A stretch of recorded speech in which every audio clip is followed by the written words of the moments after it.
Hey guys, welcome back to Ready Facts. Today we have another amazing story on Ready Facts.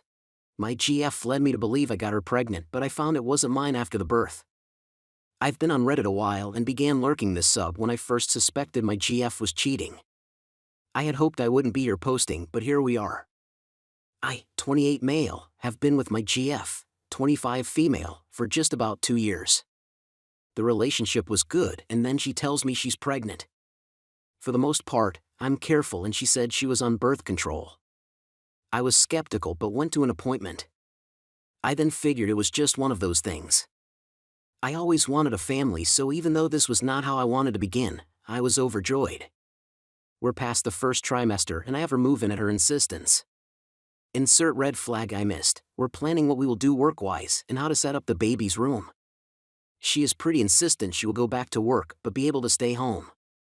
She swears she can make it work. I go to every appointment with her.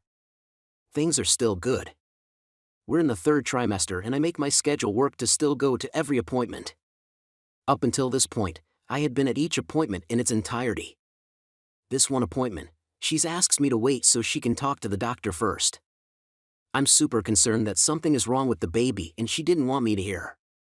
I go in and the checkup is done. Everything looks good. My GF brushes off my concern over why I couldn't be there for all of it. Another red flag, we're about a month and a half from the due date and I notice her being kind of secretive with phone calls and texts.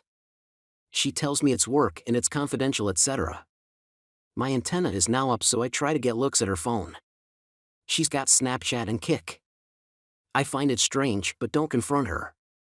The baby is born and I'm overwhelmed with emotion. The child is perfect and things went fine. Then comes the part where they want me to go on the birth certificate. My GF becomes really insistent about it.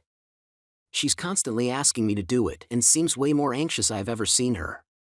Here's the red flag I didn't miss. I don't do it. We have an argument but she stops pushing. I think it's because she knows how suspect it looks already. We're home and she has to go tend to the baby after it woke up. I notice she set her phone down to go to the baby. I couldn't help it and looked. It was still unlocked. I start looking for texts or calls. I then find a whole conversation on Kik with a guy. All the updates of her appointments. Pictures of her and the baby. Then I see it. The place she says she thinks it's his child. I confront her and she apologizes. She admits the baby could be mine or someone else, but she thinks it's mine. I demand a paternity test and leave. It's been about a week since the confrontation. The results came in yesterday and the baby isn't mine. She's gone to live with her mother. Here's the best part. It took me a lot of digging, seeing as all I had were usernames she talked to him to. The father is her boss. The secrecy was for him. The boss with a wife and 4 kids in middle and high school. I found the wife on Facebook and sent her all I had, including texts from my GF saying it's his. I'm heartbroken so many ways. I'm lucky in a lot of ways here, but I'm so hurt. This has completely changed my whole outlook. I'm bitter, angry, and untrusting. I have no idea how to recover from this. Update: aftermath of me discovering my GF's baby wasn't mine. I've still not spoken to her. I can't bring myself to. I'm conflicted because I still bonded with that baby. Yet I am not the father. That is painful. She still tries to contact me. I don't know if it's love. I won't talk to her. On to the guy who is the father. I told his wife. She didn't respond immediately. I found out through my ex that he lost his job. There's some justice in the world. He won't have anything to do with my ex. He blames her for the mess he's currently in. His wife contacted me over a week later. She apologized for what I went through. She was still in shock, I guess. She kicked him out. I have no idea where he went. Their kids know. Everyone knows. My ex still works there but is in the process to find a new job, seeing as literally everyone knows what happened now. I'm still in shock some and still heartbroken. This holiday will be tough and sad for me. I know there's hope. I know it will get better. This shook me to my core and I don't know how long it'll take. I'm ready to swear off any relationship ever again. Story 2. Cheating ex-girlfriend revenge. So here's my story. In April of 2017, I met a single mother of two on a night out through friends, and after much hesitation decided to make it official with her. After 3 months of seeing each other in August that year, her and her 2 kids moved into my house. After 1 month and her true colors coming out, I asked her to move out, but continued in the meantime to sleep with her, and then the pill stopped working, and she fell pregnant. I decided to make it work and settle into life with her. During the next 4 years I was genuinely happy. I'd asked her to marry me. She said yes. In September of 2021 I noticed the sex was non-existent, and she was talking about her boss at work nearly every day, to the point I noticed the lingerie she was wearing under her work clothes while getting ready. Come to find out she was cheating on me with him. I broke up with her and left behind my son and 2 stepchildren, and she kept on seeing him and having him over our house at night. I did, however, get 50-50 custody of my son.